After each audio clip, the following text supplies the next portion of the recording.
Blessings in the name of the Lord Jesus. Welcome to Paraclet TV, making disciples by the power of the Holy Spirit. In the video, you are now seeing a bike, bisikleta, at ngayon po ay sabi nga tayo ay nasa new normal, marami po tayo mga pagbabagong gagawin at kinakailangan na maging sanay tayo sa mga pagbabagong ito tulad ng paglalagay ng mask, face mask, paghuhugas lagi ng kamay, pati na pagkakaroon ng physical social distancing. At kagabi ay napakinggan namin ang sinabi ng ating NEDA secretary na magkakaroon ng maraming mga bike lanes upang makatulong ito sa pagko-commute, lalo na yung mga nagtatrabaho dahil nga kulang ng mga vehicles para sa new normal.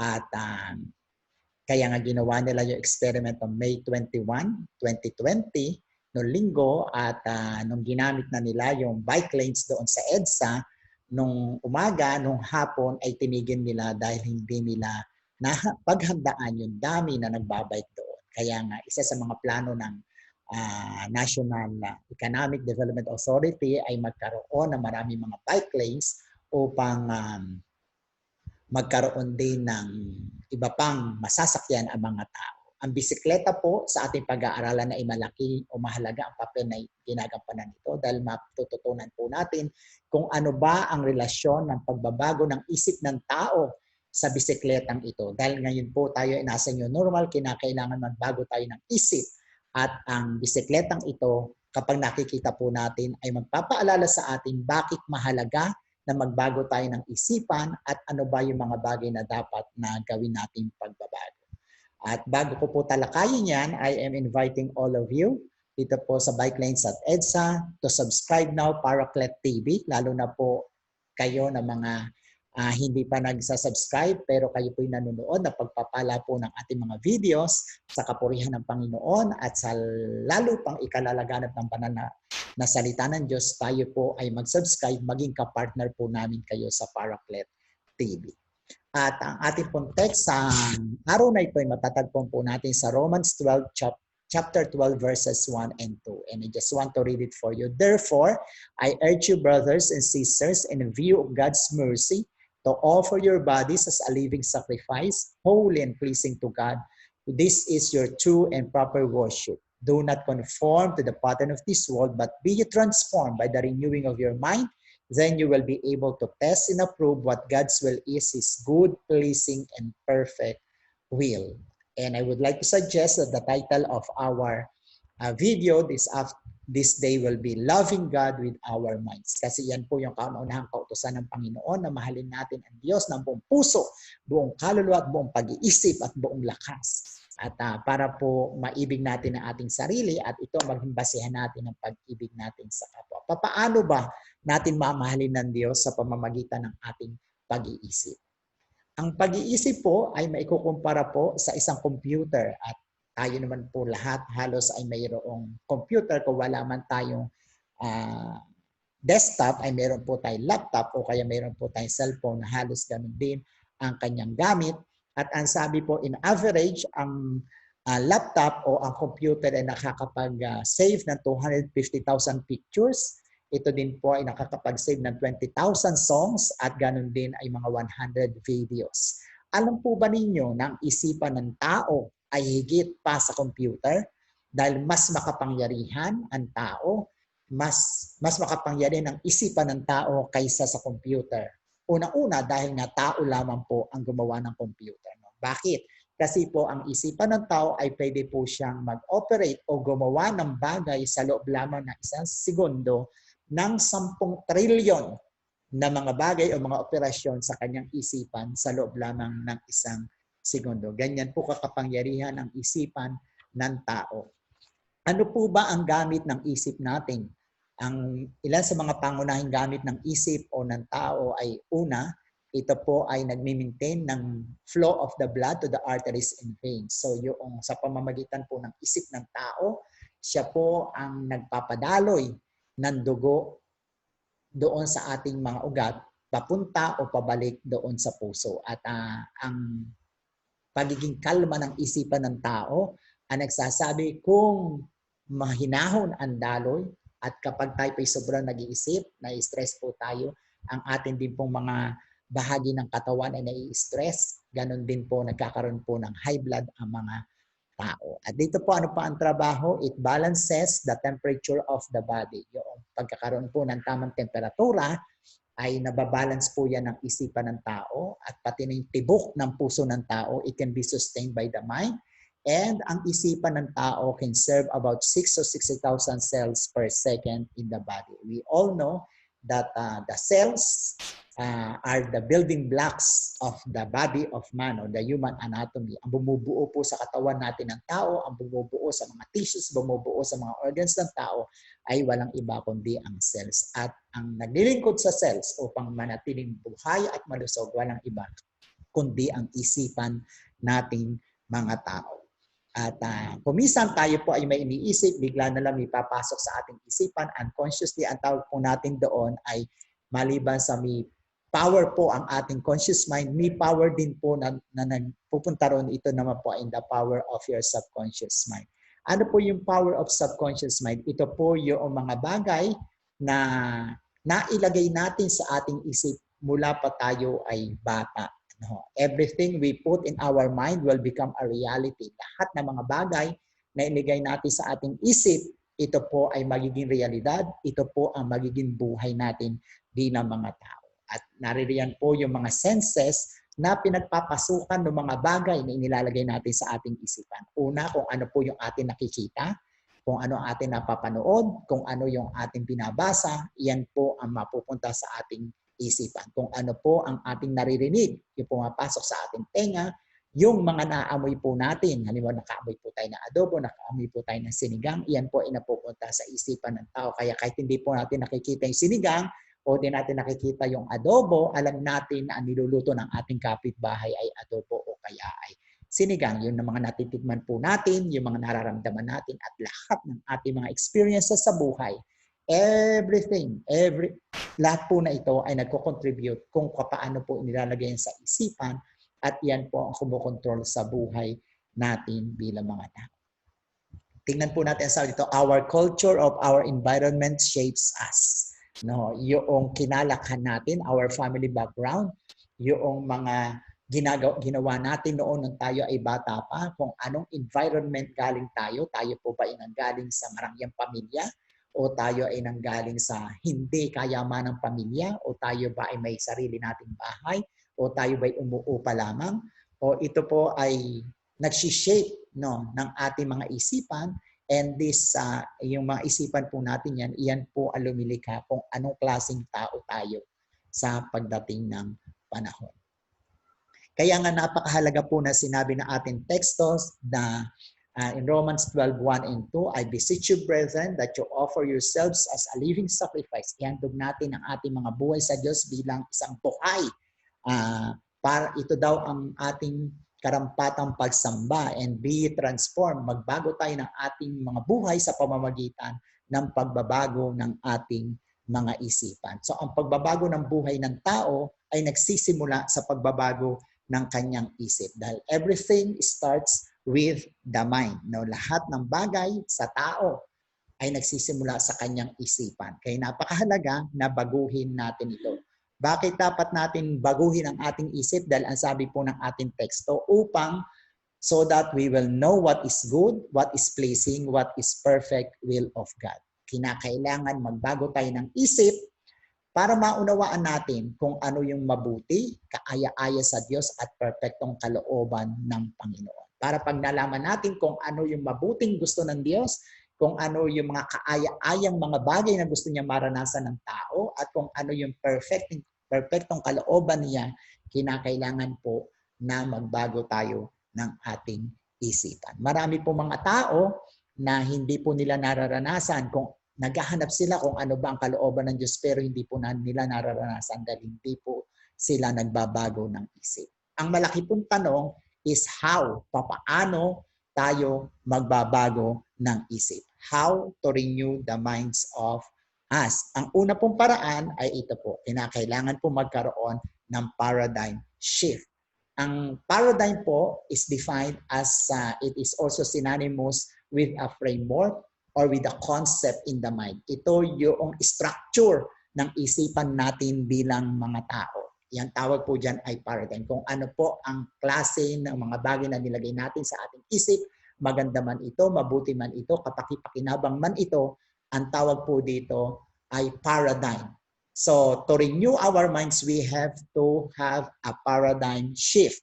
Yung mga dati po nating paradigm o mga structure ng isipan natin, kinakailangan mabago po natin ito. Bakit po? Kasi kahit po sa lumang tipan o sa bagong tipan, sa mga video po na tinalakay ko patungkol po the parable of the unleavened bread, kahit na ang tao ay nagsasabi na siya ay nananampalataya sa Diyos, siya din po, marami po sa kanila ay namumuhay pa rin sa pagkakaroon po ng the leaven of the Pharisee or the leaven of the Sadducee. Ano po ba yung leaven of the Pharisee and the leaven of the Sadducee? Ito yung mga mali nilang pagkaintindi at pagkaunawa sa kalooban ng Diyos. Sinasabi nilang kilala nila ang Diyos, pero hindi naman nagpapatunay ang kanilang mga ginagawa. O sa madaling salita, ang kanilang ginagawa ay malayo sa laman sa sinasabi po nila. Sabi nga ay, we have to walk our talk. Lumalakad sila, pero iba po ang kanilang mga sinasabi. Ang ibig sabihin po ng the leaven of the Pharisee and the leaven of the Sadducee, ito po yung pamumuhay na hypocrite life. Ibig sabihin nito, kung ano po yung buhay nila sa public is different from doon sa buhay po nila sa public group. O ito po ay pamumuhay ng masama, no? Wickedness. At may tinatawag pa rin po tayo the leaven of Herod. Ito naman yung katulad po ni Herod na mas binigyan niya napinlis niya o binigyan niya ng kapurihan ang mga tao maliban sa kapurihan ang Diyos. So marami po mga tao na kapag tayo po, kahit na sinasabi natin na tayo nananampalataya sa Diyos, pero yung atin namang mga ginagawa, imbes na mapapurihan ng Diyos, ay ninanais natin mapapurihan ang ating sarili o mapapurihan tayo na ibang tao, imbes na ang tao ay pumuri sa Diyos, ang tawag po doon ay the leaven of Herod. So makikita naman po natin na ipapako ang Panginoon Jesucristo sa pamamagitan ni Herod dahil mas pinakinggan niya at nais niya na mapuri siya ng mga Israelita maliban sa mapuri siya ng Diyos. A shift from your own mind to the mindset of Christ. Paano po yung paradigm shift na gagawin natin mula sa ngayong isipan natin, kinakailangan ito mapalitan ng isipan ni Kristo.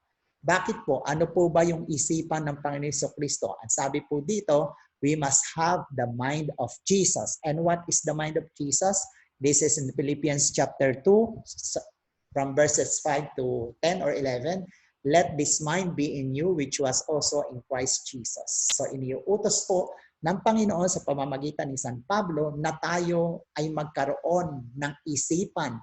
To renew our minds, we must have the mind of Christ Jesus. And what is the mind of Christ? As sabi ng Philippians 2:6, who, although He existed in the form of God, did not regard equality with God a thing to be grasped.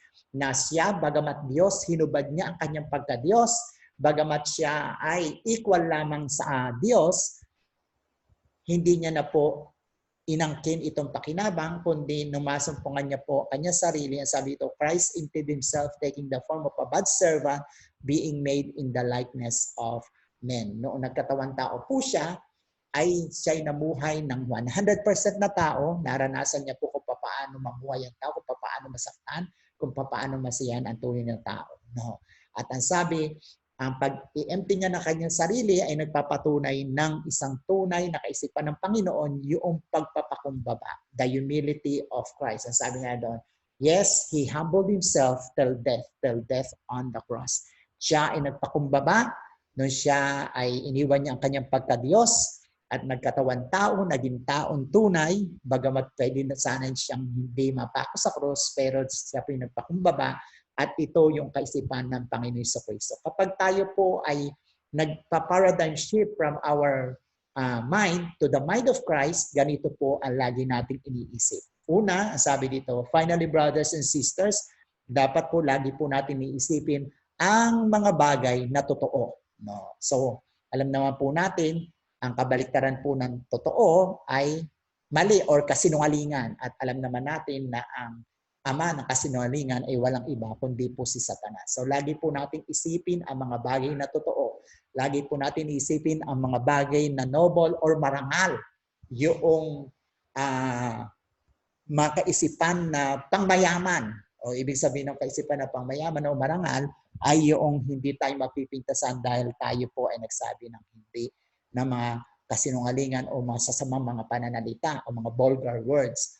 Kinakailangan din tayo na mag-isip ng tunay or right, yung mga tama at hindi yung magsasalita po tayo ng mga mali na at kinakailangan din na pure ang ating pag-iisip. Ibig sabihin ng pure ang pag-iisip, alisin po natin yung mga bagay na hindi po na masama po sa ating isipan. Ibig sabihin ng pure ay it is in accordance with the Word of God at yung mga bagay po na hindi puro ay yung mga bagay na ilalagay po natin sa isipan na kumakalaban po sa bagay ng Diyos. Ano pa? Iisipin po, lagay natin sa isipan natin yung mga bagay na magaganda. No, ibig sabihin, liitan natin ang ating mga mata. Kapag dumarating na yung mapapangit, ipikit po natin yung mga mata o ibig sabihin yung mga hindi kaganda, mga bagay na pwede nating isipin, ialis po natin dahil lagi po daw nating isipin ang mga bagay na magaganda. Ang mga bagay na kaaya-aya, admirable, mga bagay na excellent or mabuti ay dapat nating ilagay sa ating isip at yung mga bagay na kapuri-puri ay dapat na ilagay natin sa ating mga isipan. Ganito po mag-isip ang Panginoon Jesucristo kaya kinakailangan din po na tayo ay mag-isip ng katulad ng pag-iisip ng Panginoon. At pangalawa, there must have a shift from the worldly culture to the spirit culture. Alam naman po natin kung ano yung ibig sabihin ng worldly culture. So tayo po ay nasanay sa kultura ng mundo. Ano po ba yung kultura ng mundo? Ito po yung mga, dahil ang mundo po, ang sabi na banal na kasulatan ay pinangungunahan ng hari o prinsipe ng salibutan na wala iba kundi po ang demonyo o si Satanas. So yung mga gusto po ni Satanas ang nasusunod ang kultura po ng mundo na pagiging materialistic, pagiging madamot, yung mga bagay na lahat ay kontra sa gusto ng Diyos. Iyan po yung sanay na sanay po tayo dati. At kapag tayo po ay hindi pa nananampalataya sa Panginoon, iyan po ang buhay natin. At ang sabi, para po tayo ay magkaroon ng maalaman natin yung perfectong kalooban ng Diyos, kinakailangan palitan natin yung mga worldly culture na ito ng spirit culture. Ang tanong naman po ay bakit? Bakit kinakailangan na mapalitan natin yung worldly culture ng spirit culture? Bakit? Dahil ang sabi po ng Romans 8:6, the mindset of the flesh is death. No? Yung kaisipan ng makamundo, the worldly culture, kaisipan ng laman, ang bunga niyan ay kamatayan. Ang kamatayan po na tinatawag dyan ay hindi lamang kamatayan physical, kundi kapag tayo po ay kinuha na ng Panginoon, pero namuhay tayo na worldly. No, yung isinabuhay po natin ay kultura ng mundo, tayo po ay mapupunta sa eternal death. Ito po ay wala iba, kundi ang lake of fire. Pero ang sabi dito, the mindset of the spirit is life and peace. Ang kaisipan naman ng espiritu ay yung buhay, no, the essence of life at ang kapayapaan ay mapupunta sa atin dahil tayo ay namumuhay sa espiritu. No, yan po yung magkabaliktad ng dalawa.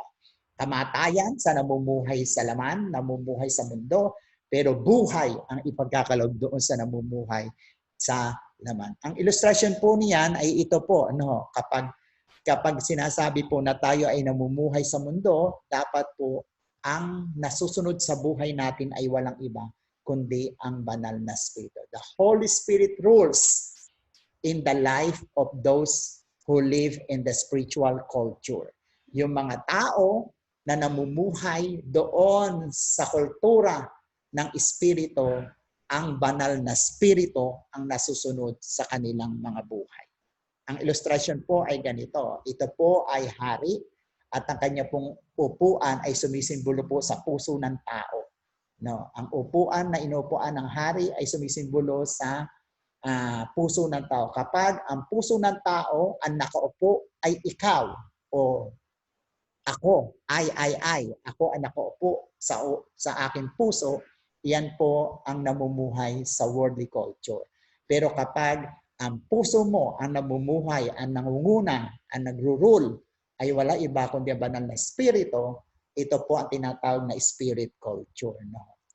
Sabi nga na banal na kasulatan, ang nung tanggapin, nung manampalataya tayo sa Diyos sa pamamagitan ng Panginoon Kristo, ating siyang pinaniwalaan, ginawa niya sa krus, namatay siya para sa ating mga kasalanan at nabuhay siya maguli. Ang banal na espiritu ang naging seal ng ating kaligtasan at tayo ay naging templo ng banal na espiritu. At ang banal na espiritu ay tumira, hindi po sa building na gawa ng tao, kundi sa gawa ng Diyos. Ito ang ating katawan. So ang banal na espiritu ay nasa loob natin siya para po siya ang maghari. Hayaan natin na maghari ang banal na espiritu dahil ito po ang magbabago ng ating buong kaisipan. No? At para po maunawaan pa natin kung ano ba ang ibig sabihin ng hayaan natin maghari ang banal na espiritu, alalahanin po natin ang bisikleta. Ano, ang dalawa pong gulong nito ay magpapatunay at magpapaalala lagi sa atin kapag tayo nakakakita ng bisikleta, maalala po natin na kinakailangan tayong pangunahan ng banal na espiritu upang magbago ang ating isip. No, upang magbago ang ating isip. Sabi po ng verse na ito na ibabasahin, which things we also speak not in words taught by human wisdom, but though in those taught by the Spirit, combining spiritual thoughts with spiritual words. No, ang sabi diyan na ang pagbabago ng isipan ng tao ay kinakailangan na hindi nakabase sa kaisipan ng tao. The human wisdom.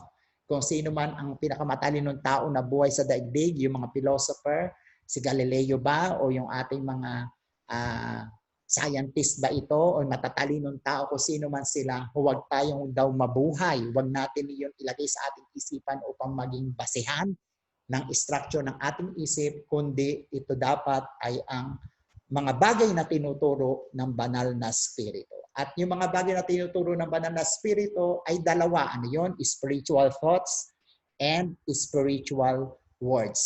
Na the things that are taught by the Holy Spirit are those things that are combined, spiritual thoughts with spiritual words. Yung spiritual thoughts dito, yung unang gulong, at yung spiritual words naman, yung pangalawang gulong. So tingnan po natin itong bisikleta. Ang sabi doon, ang pamumuhay sa pangunguna ng banal na espiritu, dapat ay mailagay natin sa ating isipan yung spiritual thoughts, na mga kaisipang spiritual. At pag pinag-uusapan po ang spiritual na kaisipan, lahat na nakasulat po sa banal na kasulatan, iyan po ang tinutukoy na spiritual na kaisipan. Dahil mula po pagkabata, tayo po ay pinuno ng mga bagay ng mga makamundong kaisipan. At lahat ng bagay po na yung kinakailangan maalis, matakpan, mapalitan po ng mga bagay na spiritual.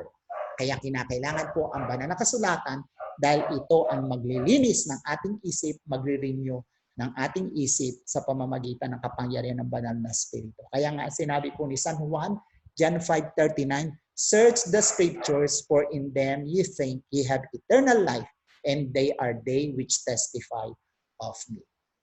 So maliwanag po dito na inuutusan tayo bilang mga tao na ating saliksikin ang mga kasulatan, ang Biblia po. Bakit?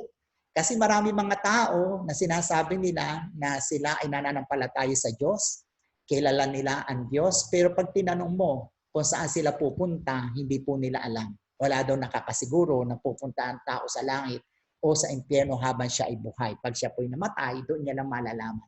Kapag yan pong kaisipan natin, sigurado po na kayo po ay hindi pupunta sa langit. Kayo po ay pupunta sa impyerno. At yung mga taong ito, sinasabi nila, kilala nila ang Diyos, kilala nila ang Panginoon Kristo. Pag tinanong mo sila kung ano ba, sino ba ang Panginoon Kristo, wala naman po silang mabanggit upang ipakilala ang Panginoon Kristo.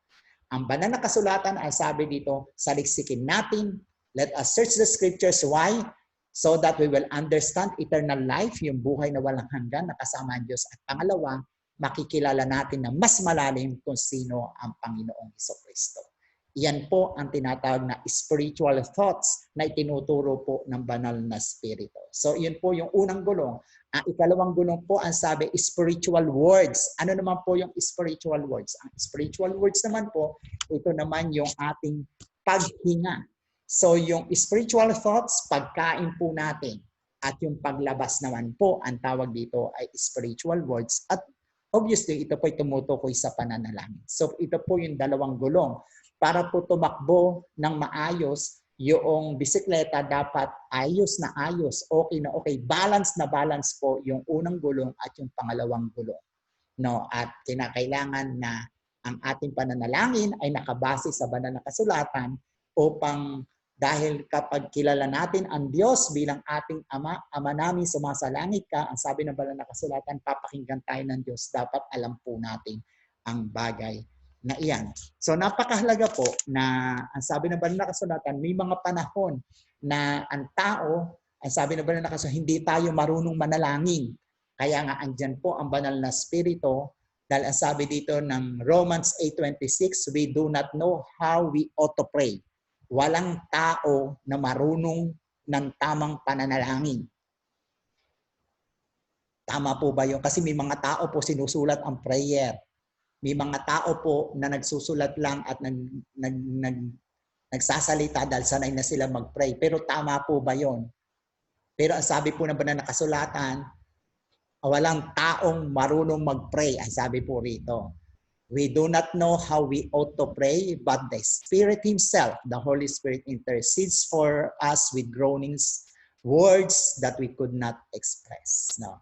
Yung mga bagay po na mga bagay na nasa sentro ng kalooban ng Diyos, perfect will of God, mababanggit lang po natin sa pananalangin kapag tayo po ay tinutulungan ng banal na spirito na manalangin. Hayaan natin that the Holy Spirit directs our own spirit to pray. Lalo na po ngayon na tayo ay nasa quarantine, nasa pandemya ng COVID-19, napakahalaga po na kapag tayo nananalangin, ang panalangin natin ay sigurado nakakarating doon sa langit. Paano natin gagawin yun? Hayaan natin na ang banal na spirito ang tumulong sa ating mga spirito na tayo ay makapanalangin ng tama. Dahil tayo, hindi natin madalas alam kung ano ang ating ipapanalangin. Alam po ng Holy Spirit because the Spirit Himself, the Holy Spirit can search the innermost being of God. Amen? Amen. At kapag ginagawa po natin ito, ang kinakailangan lang kapag okay na yung gulong, yung balance na balance, yung unang gulong at ikalawang gulong, alam natin, pinag-aralan natin ang salita ng Diyos and the pure word of God we know, and we can pray directly to the Father because we are being taught by the Holy Spirit. Siya nagtuturo sa atin upang maunawaan natin ito. In there, the Holy Spirit, ang gagawin lamang ng bisikleta para tumakbo ay hayaan niyang umikot ang gulong. Para tayo po ay magbago ang ating isip, hayaan natin ang banal na spirito ang siyang magbago ng ating isip sa pamamagitan ng salita ng Diyos at sa patuloy natin pakikipagpanalangin sa Panginoon. And that we call surrender. We have to surrender all our lives. First, our mind so that it will be renewed. At kapag nag-surrender tayo, sinasabi natin yung sinabi ng Panginoon Jesucristo, yet not my will be done, but yours be done in our life. At dito matututunan natin sa kahuli-hulihan na ang Panginoon ang siyang matataas. Hindi yung the leaven of Herod or the leaven of the Pharisee, kundi ang Panginoon Jesucristo ang matataas katulad ng sinabi ni John Bautista nung lumalapit si Jesus, that He must increase, that I must decrease. Tayo magpakumbaba, hayaan natin na ang Panginoong Jesucristo dahil nagbago ang ating isip, siya ang mapapurihan at siya po ang mataas. And this is the meaning of the renewed mind. At tayo ngayon ay makakapag-adjust sa bago nating buhay, sa new normal, at magiging spiritual tayo, hindi tayo mamumuhay sa makamundong pamamaraan dahil hinahayaan natin ang pangunguna ng banal na spirito na siyang babago ng ating isip. Ang sabi ito, not by might, hindi sa ating lakas, nor by our power kung meron man tayong kapangyarihan, but by my spirit, saith the Lord.